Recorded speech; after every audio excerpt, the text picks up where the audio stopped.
पिछले 15 सालों में मोदी की लीडरशिप ने पाकिस्तान के खिलाफ जो स्ट्रैटेजी अपनाई है ना, उससे एक बात तो क्लियर हो चुकी है कि अब भारत सिर्फ रिएक्ट नहीं करता, अब भारत एक्ट करता है और ऐसे एक्ट करता है कि दुनिया देखती रह जाती है। भारत ने आतंक के ये हेडक्वार्टर्स उजाड़ दिए। हर आतंकी, आतंक का हर संगठन जान चुका है कि हमारी बहनों बेटियों के माथे से सिंदूर हटाने का अंजाम क्या होता है।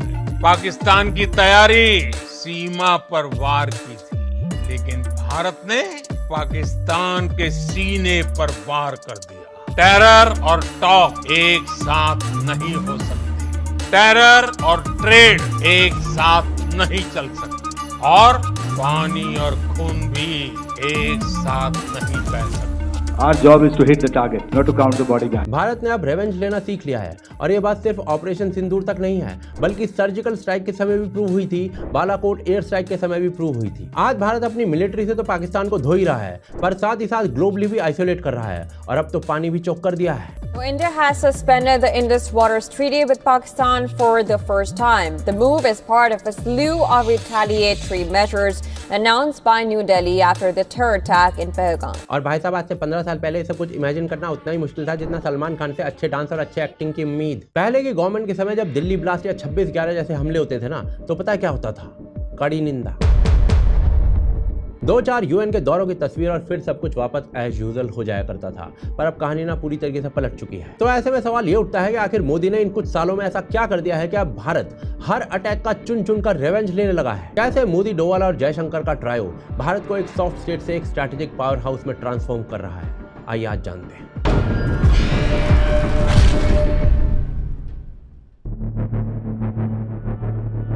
देखिए, पहलगाम अटैक होने के बाद ना इंडिया ने वो किया है जो ना पहले सोचा जा सकता था ना किया जा सकता था। पहले की सरकारें तो बस कड़ी निंदा करवा लेती थी या फिर क्रिकेट मैच को सस्पेंड करवा के समझती थी कि बस हमारा काम हो चुका है। ज्यादा से ज्यादा यूएन चले जाते थे और वहां पर जाकर रोते थे, डॉलर्स देते थे, इसी बहाने एक आध फॉरेन ट्रिप हो जाता था साथ में। पर ऑपरेशन सिंदूर में इंडिया ने जिस तरीके से पाकिस्तान को धोया है, इससे इंडिया ने वर्ल्ड लेवल पर यह डिक्लेयर कर दिया है कि इंडिया अब आतंकवादियों को जरा भी टॉलरेट करने के मूड में नहीं है। और इन ऑपरेशंस के साथ ना ये कहना भी गलत नहीं होगा कि भारत के स्टांस का सबसे बड़ा चेहरा हमारी आर्म्ड फोर्सेस के साथ प्राइम मिनिस्टर नरेंद्र मोदी भी रहे हैं। हमने आतंकवादियों को मिट्टी में मिलाने के लिए भारत की सेनाओं को पूरी छूट दे दी और आज हर आतंकी, आतंक का हर संगठन जान चुका है कि हमारी बहनों बेटियों के माथे से सिंदूर हटाने का अंजाम क्या होता है। भारत ने नरेंद्र मोदी की लीडरशिप के अंडर ऑपरेशन सिंदूर के रूप में पाकिस्तान के ऊपर एक पिन पॉइंट अटैक विटनेस किया है। भारत ने चुन चुनकर पाकिस्तान के नॉर्थ ईस्ट ऑर्गेनाइजेशंस के हेडक्वार्टर्स को फोड़ डाला और जब पाकिस्तान ने इसको एस्केलेट करने की कोशिश की, तब पाकिस्तान के 11 एयरबेस तक उड़ा दिए गए। एक अटैक तो पाकिस्तान की किराना हिल्स वाली न्यूक्लियर फैसिलिटी पर भी बताया जाता है और इंडियन आर्म्ड फोर्सेज ने सारे अटैक्स इतने हाई रेट ऑफ प्रिसीजन के साथ किए हैं कि पाकिस्तानी आर्मी के टारगेट्स के अलावा इन अटैक्स में किसी और इंफ्रास्ट्रक्चर या फिर पाकिस्तान के सिविलियन को मिनिमम नुकसान पहुंचा है। और इंडियन आर्मी ने ना अपने क्लेम्स के सभी ऑब्जेक्टिव एविडेंस दुनिया के सामने रखे हैं, जो कि इंडिया की टेक्नोलॉजिकल एडवांसमेंट को भी पूरी दुनिया के सामने रखता है। पर मुझे लगता है कि इस अटैक में ना प्रिसीजन के साथ साथ पाकिस्तान के बचे हुए ब्रेन सेल्स का भी खात्मा कर दिया गया है, क्योंकि एक तरफ तो इंडियन आर्मी अपने अटैक्स को सैटेलाइट बैक्ड इमेजेस के थ्रू सपोर्ट कर रही है, वहीं दूसरी तरफ पाकिस्तान की आर्मी अपने ऑफिशियल एक्स हैंडल से गेम प्ले के वीडियो पोस्ट करके, वीडियो गेम के वीडियो पोस्ट करके ये कह रही है कि हमने इंडिया को फोड़ दिया। पर क्या आपको पता है कि ऑपरेशन सिंदूर में ना एक और चीज स्पेशल थी जिस पर बात नहीं हो रही है। ऑपरेशन सिंदूर करंट गवर्नमेंट की उस पहल का एक और चैप्टर था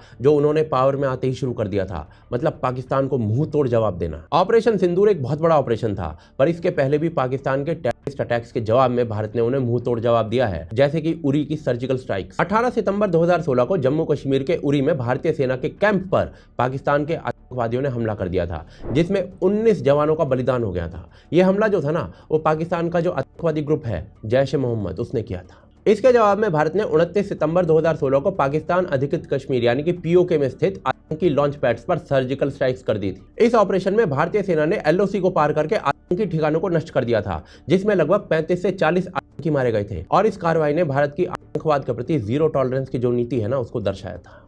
During these counter-terrorist operations, significant casualties have been caused to the terrorists and those who are trying to support them. इसी अटैक से इंडियन गवर्नमेंट ने अपना नो बुलशिट एटीट्यूड स्टार्ट किया था, जिसे पाकिस्तान शायद अब तक नहीं समझा है कि इंडिया अपने ऊपर हुए हर अटैक का बदला लेगी और हमारे प्यारे प्यारे टेररिस्ट को ठोकेगी। इसके बाद ना पाकिस्तान ने एक और टेररिस्ट अटैक करवाया पुलवामा में। 14 फरवरी 2019 को जम्मू कश्मीर के पुलवामा में एक आत्मघाती हमले में 40 सीआरपीएफ जवान बलिदानी हो गए थे। इस हमले की जिम्मेदारी जैश ए मोहम्मद ने ली थी। ये दोनों के दोनों अटैक्स ना सामने से नहीं किए गए थे, धोखे से किए गए थे और दोनों ही अटैक्स में पाकिस्तानी आर्मी ने अपने पालतू कुत्ते यानी कि प्रॉक्सीज का यूज किया था, टेररिस्ट ऑर्गेनाइजेशंस का, जिन्हें वो अपने बच्चे जैसा पालते हैं। भारत ने इसके जवाब में 26 फरवरी 2019 को पाकिस्तान के बालाकोट में स्थित जैश ए मोहम्मद के ट्रेनिंग कैंप्स में एयर स्ट्राइक्स कर दी थी। इंडियन एयरफोर्स के मिराज 2000 लड़ाकू विमानों ने इस ऑपरेशन को अंजाम दिया था, जिसमें आतंकवादी मारे गए थे। और यह ना पहली बार था जब भारत ने एलओसी को पार करके एयर स्ट्राइक की थी,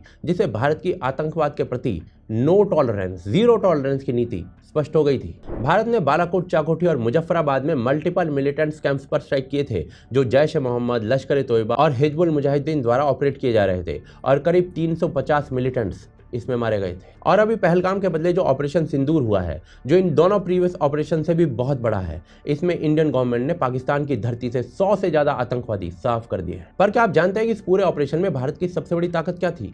टेक्नोलॉजी। राफेल एयरक्राफ्ट हो या फिर एआई से ऑपरेट होने वाले आकाश तीर। एआई आज की डेट में सबसे बड़ा डिफेंस है और सबसे बड़ा ऑफेंस भी, not only in battlefield but engineering से लेकर टीचिंग तक किसी भी वर्क फील्ड में। और अगर ऐसे में मैं आपको कहूं कि भाई आप एक हफ्ते में आर्टिफिशियल इंटेलिजेंस को बिना कोडिंग सीखे मास्टर कर सकते हैं और अपने लिए एक नया separate source of earning create कर सकते हैं, तो और इसीलिए मैं आपको इनवाइट करना चाहता हूं एक completely free two day AI training programme के लिए, जिसकी वैल्यू वैसे तो 10,000 रुपये है, पर AKTK के व्यूअर्स के लिए ये फ्री में करवाया जा रहा है। और इस सेशन को फ्री में करवा रहा है आउटस्किल। ये कोई नॉर्मल ट्रेनिंग सेशन नहीं है, ये दुनिया का पहला AI फोकस्ड एजुकेशन प्लेटफॉर्म है, जिसे टॉप के AI इन्वेस्टर्स और पायनियर्स सपोर्ट कर रहे हैं। 16 घंटे का ये लाइव सेशन सैटरडे और संडे को सुबह 11 बजे से लेकर शाम को 7 बजे तक होगा और इसका लिंक मैं आपको डिस्क्रिप्शन और पिन कमेंट में दे रहा हूँ। यहाँ आपको आपके टूल किट में ना 20 से ज्यादा पावरफुल AI टूल्स दिए जाएंगे, जैसे कि prompt engineering for better and faster results, data analysis without coding, या फिर AI के यूज से प्रोफेशनल प्रेजेंटेशंस बनाना, नो कोड टूल्स के थ्रू अपनी खुद की एप्लीकेशन बना लेना, AI के यूज से माइंड ब्लोइंग वीडियोस डेवलप करना और डेली टास्क को ऑटोमेट करना और अपनी एफिशिएंसी को बढ़ा लेना, सब कुछ सिखाया जाएगा। पर ये बस शुरुआत है, क्योंकि इस ट्रेनिंग में और भी बहुत कुछ है और हर कोई इसे कर सकता है, चाहे टेक हो, नॉन टेक हो, सेल्स, मार्केटिंग, HR, ऑपरेशंस, कोई भी हो या फिर अपना बिजनेस ही क्यों नहीं चला रहा हो। 40 से ज्यादा कंट्रीज के प्रोफेशनल्स इसे ज्वाइन कर चुके हैं और रिस्पॉन्स एक्सेलेंट आया है। फ्राइडे शाम 7 बजे इस सेशन का इंट्रोडक्शन कॉल है। मेरी पूरी टीम तो इस सेशन को, इस कोर्स को कर रही है, तो आप भी इस सेशन को मिस मत कीजिए, क्योंकि सीटें बहुत तेजी से फिल हो रही हैं और ये सेशन लिमिटेड टाइम के लिए ही फ्री में दिया जा रहा है। लिंक डिस्क्रिप्शन और पिन कमेंट में है, अभी के अभी रजिस्टर कीजिए और आउटस्किल का व्हाट्सएप ग्रुप जो है ना, उसको ज्वाइन करना भी बिल्कुल मत भूलिए। पर चलिए ऑपरेशन सिंदूर पर वापस चलते हैं। सर्जिकल स्ट्राइक्स, बालाकोट और ऑपरेशन सिंदूर से इंडिया ने साफ कर दिया है कि पाकिस्तान का टेररिज्म अब पुरानी गवर्नमेंट की तरह सहन नहीं किया जाएगा और इसके लिए ना तो हमें UN जाने की जरूरत है, ना ही किसी की हेल्प की जरूरत है। भारत अब अपने फेवर में फैसले लेने में सक्षम है और वक्त पड़ने पर लेता भी है। और इस बार ऑपरेशन सिंदूर के बाद नरेंद्र मोदी की स्पीच ने क्लियर भी कर दिया है कि अब अगर पाकिस्तान कुछ इनिशिएट करता है तो उसे एक्ट ऑफ वॉर समझा जाएगा। और इसे करना तो छोड़ो, पहले की सरकारों में बोलने तक की हिम्मत नहीं थी। 2014 से पहले जब भी देश पर कोई बड़ा अटैक होता था ना, तो उस समय की सरकार यानी यूपीए की गवर्नमेंट जो थी, उसका रिस्पांस होता था, हम इस अटैक की कड़ी निंदा करते हैं। और इस कड़ी चावल निंदा के बाद आतंकवादी खुद दुम दबा के भाग जाया करते थे, खुद ही सल्फास की गोली खा के मर जाया करते थे। कई बार तो आतंकवादी इस कड़ी निंदा के बोझ तले दब के ही मर जाया करता था। मनमोहन सिंह की कड़ी निंदा करने के बाद ना किसी रिटेलिएशन की जरूरत होती थी, ना किसी मिलिट्री स्ट्राइक की जरूरत होती थी और ना ही किसी पाकिस्तानी कैंप के खिलाफ किसी ऑपरेशन की जरूरत होती थी। कई बार तो मनमोहन सिंह कड़ी निंदा करते करते आतंकवादी को अपने ऑफिस में बुलाकर सम्मान दे देते थे। Wow, you killed so many Kashmiri pandits, you should be celebrated. Manmohan Singh ने कड़ी निंदा करते रहने का सिलसिला चालू रखा। कभी यूनाइटेड नेशंस के सामने अपील की जाती थी। Prime Minister Manmohan Singh has sent out a clear and tough message while addressing the UN General Assembly in New York, asserting India's position ahead of his meeting with the Pakistani Prime Minister Nawaz Sharif tomorrow.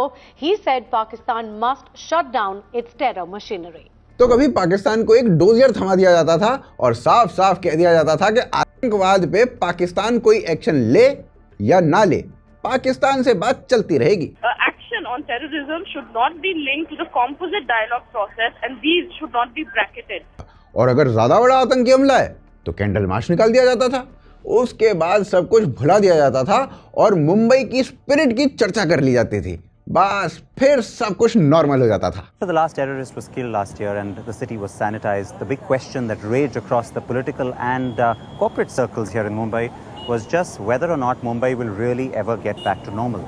Bharat के इस inaction से पाकिस्तान का मनोबल बढ़ता ही चला जा रहा था।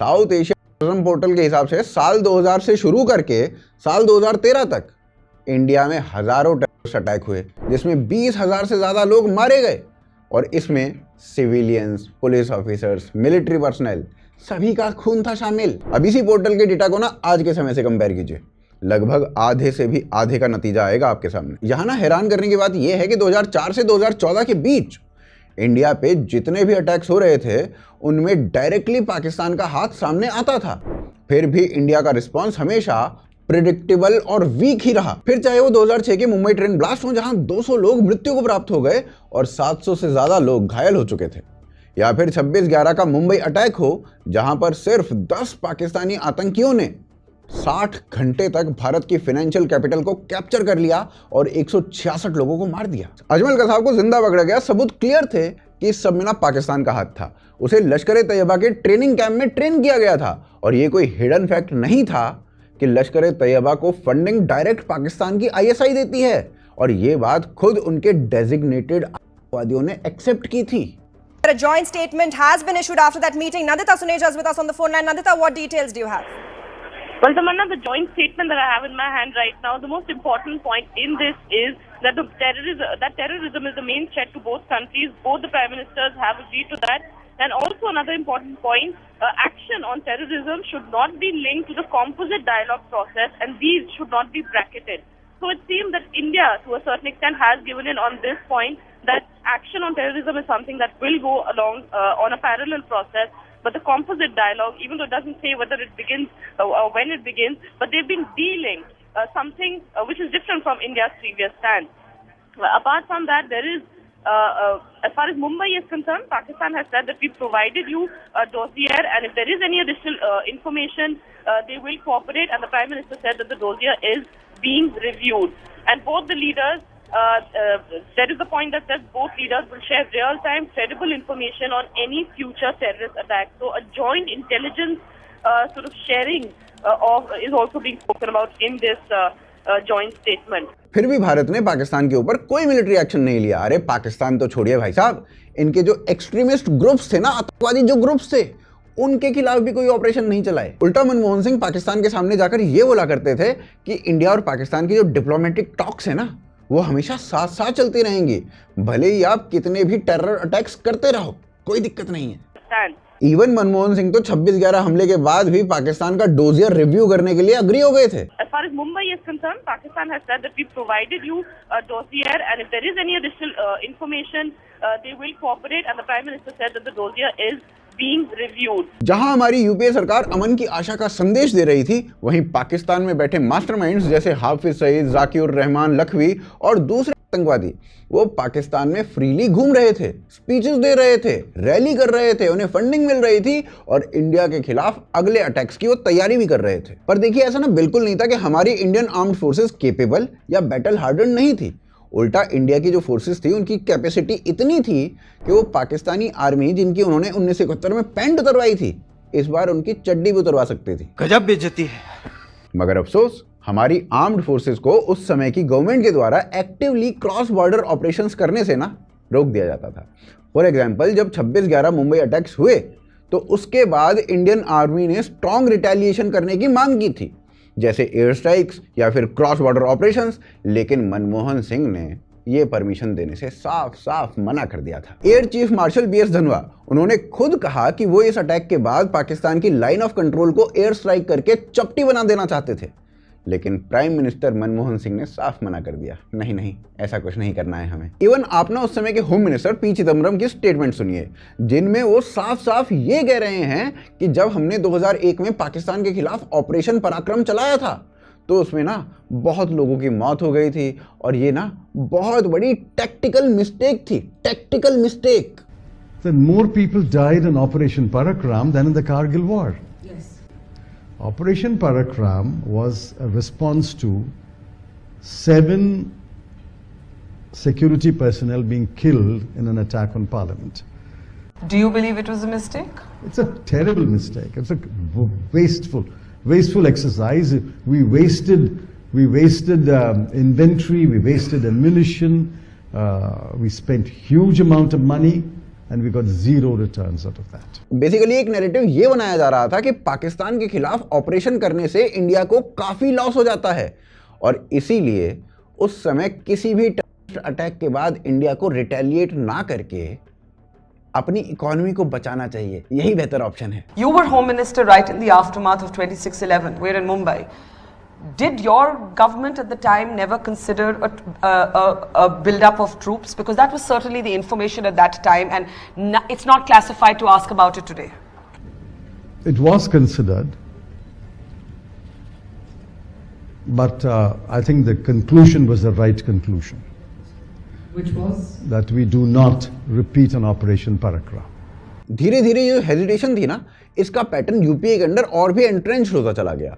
इस सब से इंडियन मिलिट्री बहुत तेजी से डीमोरलाइज होती चली गई। ऊपर से इस फेज में जब इंडिया ने पाकिस्तान के खिलाफ सॉफ्ट स्टांस रखा ना, तो इंडिया में पाकिस्तानी टेरर बढ़ता चला गया। तब इंडियन डिफेंस सेक्टर में करप्शन और ब्राइबरी अपने पीक पर जाने लगी थी और इसके ना बहुत सारे एग्जांपल्स हैं जब इस फेज में ना जाने कितने स्कैम्स हुए डिफेंस फील्ड के अंदर। फिर चाहे वो अगस्ता वेस्टलैंड चॉपर स्कैम हो, जिसमें यूपीए की गवर्नमेंट ने 12 अगस्ता वेस्टलैंड AW101 चॉपर के लिए ना एक डिफेंस कंपनी के साथ 3600 करोड़ रुपए की डील की थी, जिसमें बाद में इन्वेस्टिगेशन से यह पता चला कि इसमें काफी बड़ी धांधली और घूसखोरी की गई है। और इस घूसखोरी और धांधली के बारे में सीबीआई के हाई रैंकिंग ऑफिशियल्स ने भी बाद में कंफर्म किया था। अगस्ता वेस्टलैंड के अलावा और भी कई सारे एग्जांपल्स हैं, जैसे टाटा ट्रक स्कैम, जिसमें इंडियन आर्मी के लिए सब स्टैंडर्ड व्हीकल्स खरीदे गए थे, जिसके लिए खुद army chief general VK Singh को 14 करोड़ रुपए की ब्राइब की ऑफर की गई थी, जिसे ऑब्वियसली हमारे आर्मी चीफ ने साफ तौर पर मना कर दिया था। एयरक्राफ्ट की डील्स में भी करप्शन हो रहा था, जैसे एम्ब्रियर एयरक्राफ्ट डील, इसमें भी ब्राइबरी का मामला सामने आया था। भाई साहब, ब्राइबरी और करप्शन सबसे बड़े कारण थे कि इंडिया के पास 2016 से पहले कोई राफेल जैसा हाईटेक जेट नहीं था। ऑडिट रिपोर्ट में यह सब रिवील हुआ कि प्रोक्योरमेंट, मेंटेनेंस और इंफ्रास्ट्रक्चर में सिग्निफिकेंट डेफिशिएंसीज थी, और ये जो डेफिशिएंसीज थी ना, ये ऑपरेशनल इनएफिशिएंसीज और लैक ऑफ रेडीनेस का कारण बनी। For example, delays and wastage in procurement of critical equipment, जिसके कारण ना इंडियन आर्मी के पास special forces parachutes, tank sights, night vision glasses, इनके जैसे जो बेसिक आइटम्स थे ना, वो भी नहीं थे। फेलियर टू मॉडर्नाइज और मेंटेन की assets leads to operational inefficiencies and lack of readiness, जिसके कारण ना मिसाइल स्टोरेज शेड्स, इनके जैसे जो एसेट्स थे, उनका भी कोई यूटिलाइजेशन नहीं हो रहा था। और इस सब का रिजल्ट ये हुआ कि हमारी मिलिट्री को आउटडेटेड सब स्टैंडर्ड मिलिट्री वेपन्स और एयरक्राफ्ट्स यही प्रोवाइड किए जाते थे, जिसके कारण हमारे जो पायलट्स थे वो मर रहे थे। जी हाँ, वो भी बैटलफील्ड में नहीं, बल्कि आउटडेटेड 1970 के सोवियत इरा के MiG-21 को उड़ाते हुए। इसी कारण से ना MiG-21 को फ्लाइंग कॉफिन के नाम से जाना जाने लगा था। 2003 से 2013 के बीच में 38 MiG-21 एयरक्राफ्ट क्रैश हो गए थे, और डिफेंस मिनिस्ट्री का ये ऑफिशियल डेटा है, जिसके हिसाब से 170 से ज्यादा पायलट्स, उनकी जान चली गई थी केवल क्रैशेस में। और उसका रीजन पता है क्या था? रीजन था कि इंडियन एयरफोर्स को हाईटेक और अपडेटेड एम्यूनिशन प्रोवाइड नहीं कराए जाते थे। इस सब के बीच रूलिंग पार्टी ने एक डेंजरस नैरेटिव पुश कर दिया ताकि इन स्कैम से ध्यान हटा सके, और साथ ही साथ पाकिस्तान से फाइट करने की अपनी जो इनकम्पिटेंसी है ना, उसको हाइड किया जा सके। ये नैरेटिव था हिंदू टेररिज्म का। इस नैरेटिव को ना वोट बैंक पॉलिटिक्स के लिए उस समय की सरकार ने चलाया था। इन अटैक्स का सारा ब्लेम आरएसएस और हिंदुओं पर डालने की कोशिश की गई, और इसके चलते पाकिस्तान के स्टेट स्पॉन्सर्ड जिहाद को कभी कॉल आउट ही नहीं किया गया। 2010 में होम मिनिस्टर पी चिदम्बरम ने पब्लिकली सैफरन का फ्रेज यूज किया। इवन राहुल गांधी खुद इस टर्म को कई बार यूज कर चुके थे। 26/11 के दौरान तो कांग्रेस के लीडर्स ने हद ही कर दी थी।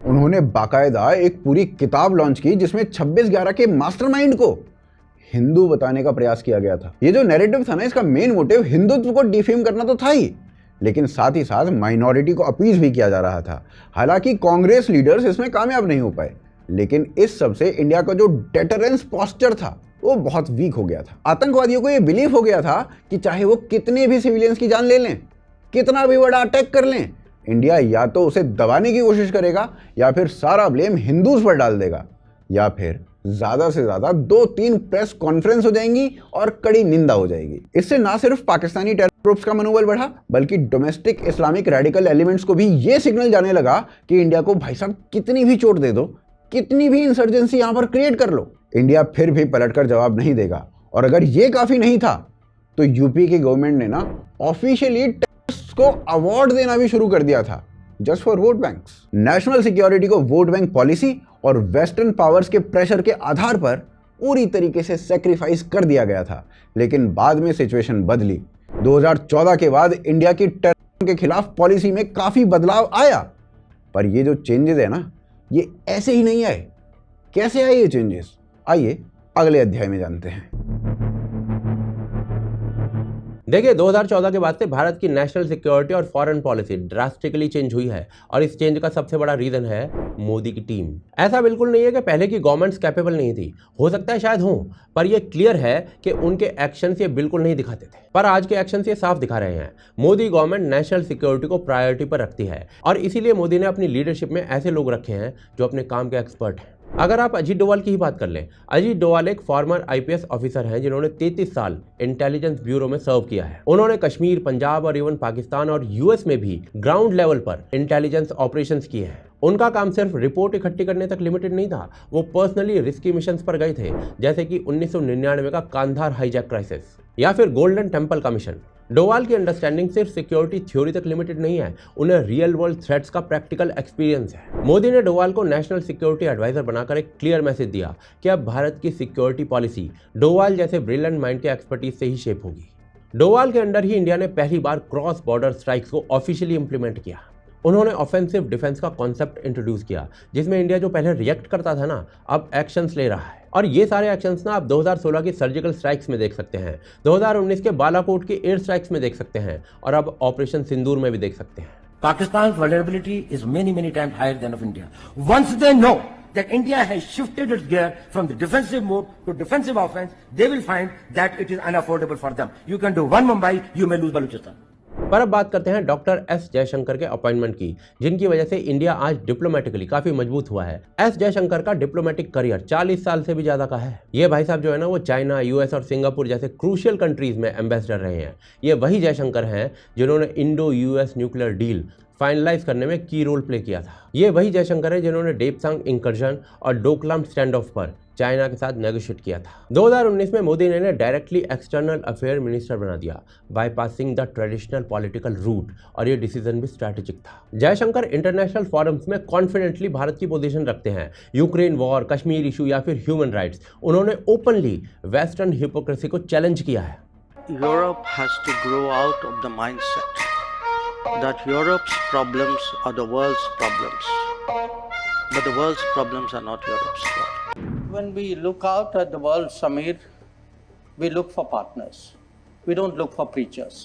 और इन्हीं की वजह से भारत अब ग्लोबल स्टेज पर अपने टर्म्स पर बात करता है। डोवाल और जयशंकर दोनों अपने अपने फील्ड्स के हाईली क्वालिफाइड और प्रूवन प्रोफेशनल्स हैं। इनके पीछे और भी लोग हैं जिन्हें मोदी गवर्नमेंट में अपॉइंट किया गया है बेस्ड ऑन मेरिट, चाहे वो डेप्यूटी एनएसए के रूप में अरविंद गुप्ता हो, या फिर फॉरेन सेक्रेटरी के रूप में विक्रम मिश्री हो, या फिर मोदी के प्रिंसिपल सेक्रेटरी पीके मिश्रा हो। ये सभी के सभी लोग अपने अपने डोमेन्स में एक्सपर्ट हैं, जो गवर्नमेंट को नेशनल सिक्योरिटी में की डिसीजंस लेने में हेल्प करते हैं। पर पर्दे के पीछे ना और भी बहुत सारे लोग हैं जिनका नाम यहाँ पर लिया नहीं जा सकता है, और इसी वजह से इंडिया की इंटरनल सिक्योरिटी और ग्लोबल पोजिशनिंग दोनों स्ट्रांग हुए हैं। इनफैक्ट अभी कुछ दिन पहले ही मोदी गवर्नमेंट ने एनएसए में कई एक्सपीरियंस लोगों को और अपॉइंट किया है, चाहे वो एयर मार्शल पीएम सिन्हा हो, जिन्हें 4500 घंटे से ज़्यादा की फ्लाइंग का एक्सपीरियंस है। ये director general of air operations के रूप में काम कर चुके हैं, और इन्हीं सब लोगों की वजह से, एक टीम की वजह से इंडिया आज रिवेंज लेता है। पर एंड में ना सवाल यही उठता है कि इंडिया की रिवेंज पॉलिसी सस्टेनेबल है या नहीं। आज इस बात को कहने में कोई शक नहीं है कि मोदी, डोवाल और जयशंकर के ट्रायो के अंडर इंडिया ने अपना जवाब देना सीख लिया है। डिप्लोमेटिक लेवल से आगे बढ़ के इंडिया अपने लिए स्टैंड ले सकता है, वो भी बिना वेस्ट की कठपुतली बने। और मैं फिर दोहरा रहा हूं, हमने पाकिस्तान के आतंकी और सैन्य ठिकानों पर अपनी जवाबी कार्रवाई को अभी सिर्फ स्थगित किया है। आने वाले दिनों में हम पाकिस्तान के हर कदम को इस कसौटी पर मापेंगे कि वो क्या रवैया अपनाता है। आज की लीडरशिप के अंडर हुए ऑपरेशन सिंदूर के एग्जीक्यूशन के साथ ही इंडिया ने यह भी साफ कर दिया है कि नेशनल सिक्योरिटी को लेकर ना अब अप्रोच बदल चुकी है। अब बात है असर्टिवनेस, प्रिसीजन और स्ट्रैटेजिक क्लैरिटी की। लेकिन प्रश्न अब यहाँ पर यह है कि क्या ये जो नई पॉलिसी है ये हमारे लिए फायदेमंद है या नहीं। तो भाई साहब इसका सिंपल सा जवाब है हाँ और ना भी, क्योंकि आज भारत एक क्रूशल पॉइंट पर खड़ा हुआ है। डायरेक्शन सही लग रही है लेकिन रास्ता आसान नहीं है। अब लड़ाई सिर्फ वेपन से नहीं लड़ी जाती, अब युद्ध के और भी कई पहलू आ चुके हैं, जैसे साइबर अटैक, प्रॉक्सी वॉरफेयर और डिसइंफॉर्मेशन कैंपेन्स, साथ ही साथ इकोनॉमिक सैबोटेज। देखो इंडिया को ना इस डोमेन के अंदर अभी बहुत एडवांसमेंट की आवश्यकता है, ताकि जब इंडिया बिना किसी प्रेशर में आए खुद के लिए स्टैंड ले, तो इनमें कोई डाउट नहीं है कि ये सभी इंडिया के खिलाफ इस्तेमाल होंगे। पर इंडिया को जरूरत है कि इसको अच्छे से डेटरेंस कर सके, इसके खिलाफ भी लड़ सके। साथ ही साथ हमें ये बात बिल्कुल नहीं भूलनी चाहिए कि मिलिट्री रिस्पॉन्स के साथ एस्केलेशन का रिस्क हमेशा रहता है।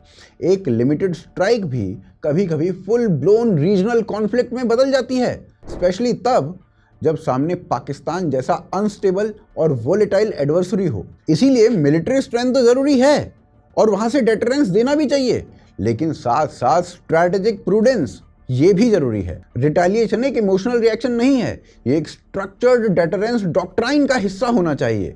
और इसके लिए ना हमें अपने नैरेटिव वॉर को और मजबूत करना चाहिए। इंडिया की पॉलिसी अब साफ तौर पर देखी जा सकती है कि वो प्लान करते हैं और फिर हिट करते हैं। इंडिया ने आज पाकिस्तान के 11 एयर बेसिस को तबाह करके ये बता दिया है कि इंडिया रियल टाइम रिवेंज ले सकता है। इस सब के बाद ना आज इंडिया की जो सबसे पहली प्रायोरिटी है वो ये होनी चाहिए कि इंटेलिजेंस आर्किटेक्चर को और ज़्यादा स्ट्रांग बनाना है।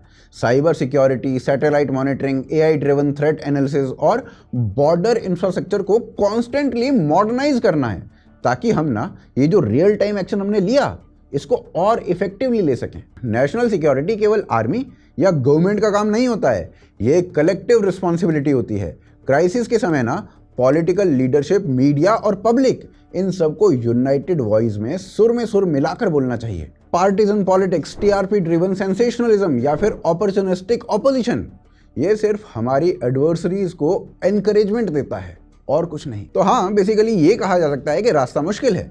इसमें सिर्फ मिलिट्री रेडीनेस नहीं बल्कि इंस्टीट्यूशनल फोरसाइट, टेक एडवांसमेंट और डिप्लोमेटिक मैच्योरिटी, इन सभी का भी तड़का लगना चाहिए। अगर भारत को रिएक्टिव स्टेट से एक प्रोएक्टिव ग्लोबल पावर बनना है तो हमें ये समझना होगा कि रिवेंज का मतलब सिर्फ बॉम्ब एंड बुलेट नहीं होता है। रिवेंज का मतलब है कि एक ऐसा भारत बनाया जाए जो सिक्योर हो, रिस्पेक्टेड हो और जो कभी झुकता ना हो। आप क्या सोचते हैं इस बारे में? अपने विचार कमेंट बॉक्स में अवश्य लिखिए। साथ ही साथ वीडियो को लाइक और शेयर करना बिल्कुल मत भूलिए। हमें सपोर्ट करना चाहते हो तो भाई UPI, ज्वाइन बटन और पेट्रियन, इन सभी के लिंक्स आपको डिस्क्रिप्शन में दे दिए गए हैं। साथ ही साथ अभी आप एक वीडियो को अपनी स्क्रीन पर देख रहे होंगे, उस वीडियो को आगे देखिए ताकि आपको और आगे की जानकारी मिल सके। आप देख रहे थे आज की ताज़ा खबर। जय हिंद, जय भारत।